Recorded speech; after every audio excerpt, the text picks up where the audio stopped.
Hello दोस्तों, स्वागत है आप सभी को famous education academy YouTube channel पर। हम लेकर आए हैं रेलवे ग्रुप डी का प्रीवियस ईयर पेपर।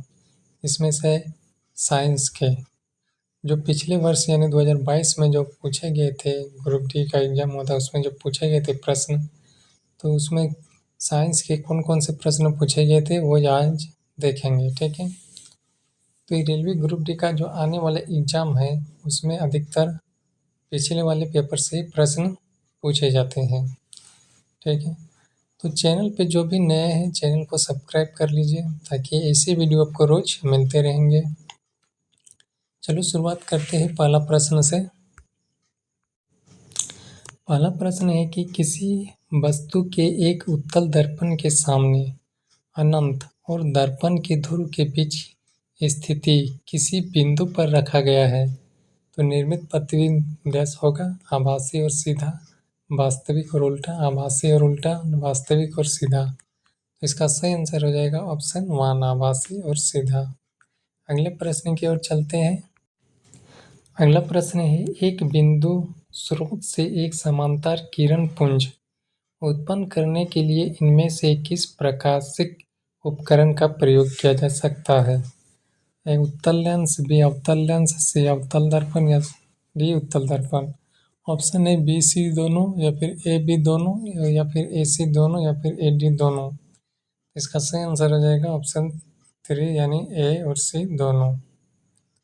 ए यानी उत्तल लेंस और सी यानी अवतल लेंस दोनों होगा। ठीक है, तो अगले प्रश्न की ओर चलते हैं। अगला प्रश्न है, आवर्त सारणी में परमाणु का आकार बाएं से दाएं जाने पर डैश और ऊपर से नीचे जाने पर डैश बढ़ता है या फिर घटता है या बढ़ता है? ठीक है, या फिर घटता है घटता है, या फिर बढ़ता है घटता है।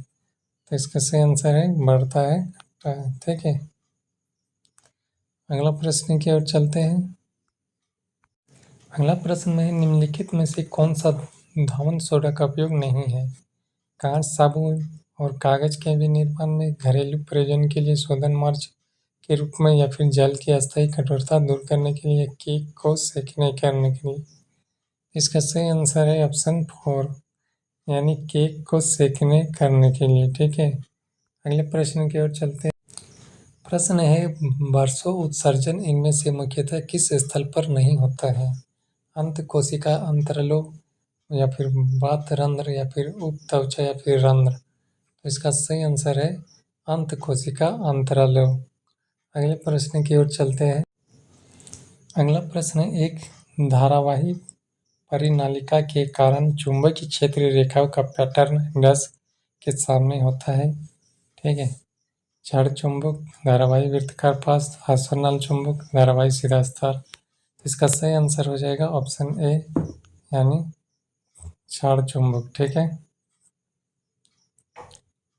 अगले प्रश्न की ओर चलते हैं। अगला प्रश्न है, निम्न में से कौन सा यौन संक्रमण रोग का विषाणु का कारण होता है?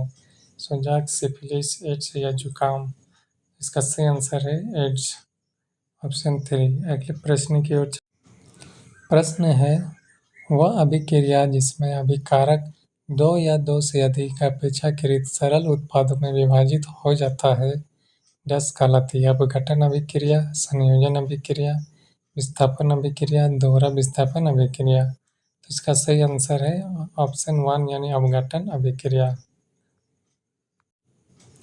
प्रश्न है, एक तापदीप्त बल्ब का फिलामेंट बनाने हेतु सर्वाधिक उपयुक्त पदार्थ क्या है?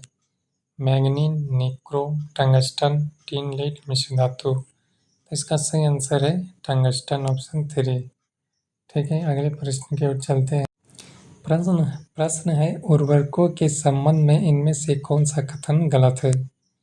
ऑप्शन 1 है, ये बारिश या सिंचाई के पानी के साथ बह जाते हैं। दूसरा नंबर, इसका संगठन पोषकों की पूर्व निर्धारित मात्रा के आधार पर होता है। तीसरा नंबर, इनका संग्रहण उचित तरीकों से किया जाना चाहिए। चौथा नंबर, ये वायु और जल को कभी प्रदूषित नहीं करते। सही आंसर है इसका ऑप्शन 4 यानी वायु और जल को कभी प्रदूषित नहीं करते।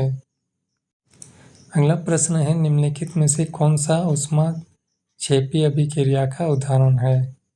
बुझा हुआ चूना या फिर प्राकृतिक गैस का जलना? ठीक है, तो इसका सही आंसर हो जाएगा ऑप्शन 3। इसका सही आंसर ऑप्शन 3 हो जाएगा सभी। ठीक है, अगले ठीक है, तब प्रश्न है निम्नलिखित में से कौन सा धावन सोडा के निर्माण के लिए प्रयुक्त कच्चे पदार्थों के सही समूह को दर्शाता है? ठीक है, तो इसका सही आंसर क्या होगा? इसका सही आंसर होगा ऑप्शन 1 यानी NaCl NH3 या CO2। तो प्रश्न इतना ही था। ठीक है, वीडियो अगर पसंद आए तो लाइक ज़रूर करें, कमेंट करें और ऐसी वीडियो रोज़ पाने के लिए चैनल को सब्सक्राइब कर लीजिए। आपको ऐसे वीडियो रोज़ मिलते रहेंगे। ठीक है, ये प्रश्न बहुत ही महत्वपूर्ण था जो पिछले 2022 में पूछे गए थे प्रश्न था। ठीक है, साइंस के। तो आने वाले ग्रुप डी के एग्ज़ाम में अधिकतर पिछले वाले पेपर से ही प्रश्न पूछे जाते हैं। तो आप चैनल को सब्सक्राइब कर लीजिए। ठीक है, फिर मिलते हैं अगले क्लास में। तब तक के लिए धन्यवाद एवं जय हिंद।